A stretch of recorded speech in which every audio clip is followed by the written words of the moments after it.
Laetitia Rhys, mesdames et messieurs.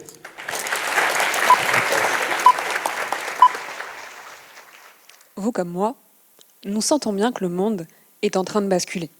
Chaque jour, les mauvaises nouvelles s'accumulent. Déclarations de guerre, désastres climatiques, scandales sanitaires, recul des libertés publiques, menaces technologiques. Si bien que nous ne savons plus comment réagir. Tout semble trop vaste, trop rapide, trop irréversible. Alors, nous hésitons. Nous attendons. Et peu à peu, la catastrophe devient une toile de fond familière.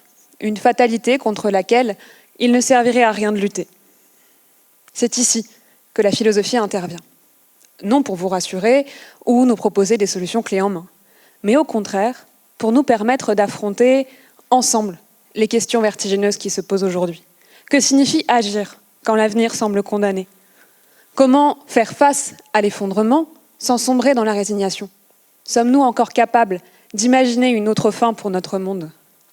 Toutes ces questions, je me les suis longtemps posées, jusqu'à les retrouver courageusement abordées chez Günther Anders, le philosophe sur lequel j'ai choisi de faire ma thèse.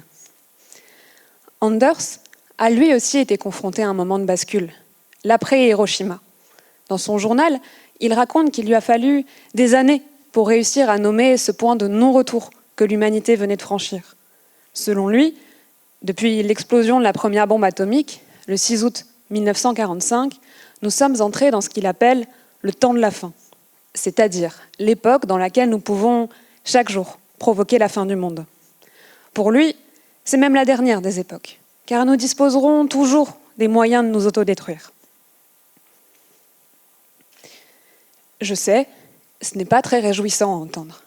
Mais je vous assure qu'en lisant Anders, je me sens paradoxalement moins désarmée face à ce qui nous arrive.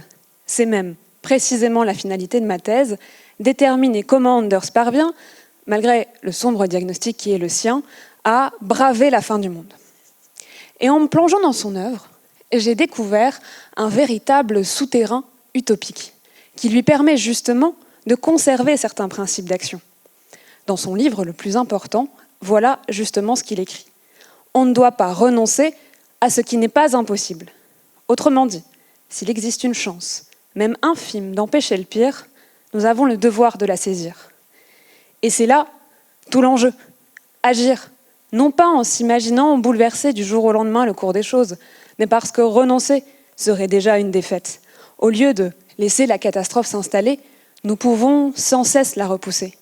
Anders nous montre que notre désespoir face au monde n'est pas une impasse, mais un point de départ, et qu'il est peut-être temps d'apprendre à commencer par la fin.